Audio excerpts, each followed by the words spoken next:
The United States and Iran are set to resume nuclear talks in Turkey this Friday, raising cautious hopes for new diplomacy as both sides try to curb tensions and avoid a wider conflict.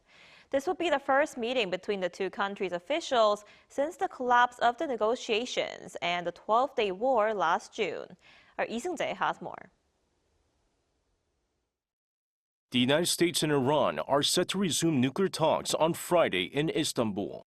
According to Iranian and U.S. officials who spoke to Reuters, the renewed diplomacy comes amid efforts to ease tensions over Iran's nuclear program and to prevent the risk of a broader regional conflict. U.S. Special Envoy Steve Witkoff and Iranian Foreign Minister Abbas Aragchi are expected to meet, while representatives from several Middle Eastern countries, including Saudi Arabia, the United Arab Emirates, Qatar, and Egypt, are also expected to be in attendance. The talks signal a possible reopening of dialogue after months of heightened rhetoric and stalled negotiations. Both Washington and Tehran have recently indicated a willingness to return to diplomacy, even as differences remain over the scope of Iran's nuclear activities. The talks come after U.S. President Donald Trump on Sunday played down recent warnings from Iran's supreme leader about the possibility of a regional war.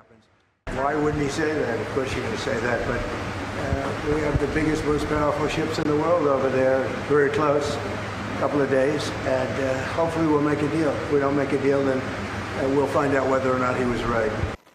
Trump added that the U.S. has a strong military presence nearby and voiced hope that a deal could still be reached, stressing that the outcome would ultimately test those warnings. Meanwhile, Iran's foreign ministry spokesperson Ismail Baghaei said Monday that Tehran is currently reviewing the terms for restarting negotiations. His comments suggest Iran is open to talks, but cautious about the conditions attached. Various points have been exchanged.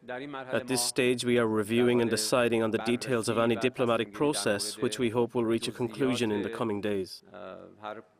According to Iranian sources cited by Reuters, Washington has proposed three main conditions for resuming negotiations: zero uranium enrichment in Iran, limits on Iran's ballistic missile program, and an end to its support for regional proxy groups.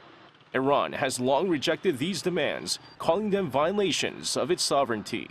However, two Iranian officials told Reuters that internally, Tehran may see restrictions on its missile program as a bigger sticking point than limits on uranium enrichment. Seung-jae, ArirangNews.